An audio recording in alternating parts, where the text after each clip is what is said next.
One example of exponential growth comes from a legend. The king of Persia offered the inventor of the game of chess anything he wanted as a reward.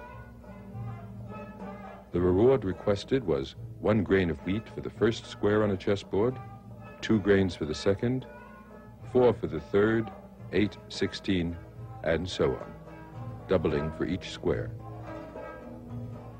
The king agreed, thinking it a modest request that would cost him little. But the amount of grain for the last square alone would have filled a train of boxcars wrapped around the Earth at the equator 25 times. The king simply didn't understand exponential growth and would have had to give away his entire kingdom.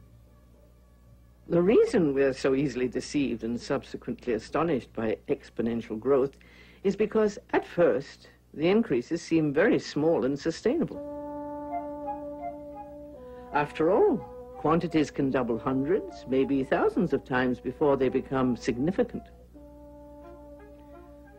However, at a certain point, it takes only a few more doublings for the numbers to become very significant. Clearly, anyone telling you that our growth in material consumption or population can be sustained is, like the king of Persia, unfamiliar with the nature of exponential growth. The truth is that exponential growth in production and population over the last several generations has fundamentally changed our relationship with the Earth. For thousands of years, humans were a tiny presence on vast continents, thriving with other forms of life. Slowly, more and more people learned more and more ways to change and influence the world around them. With improving healthcare and mechanization, both our population and technical strength have grown ever more rapidly.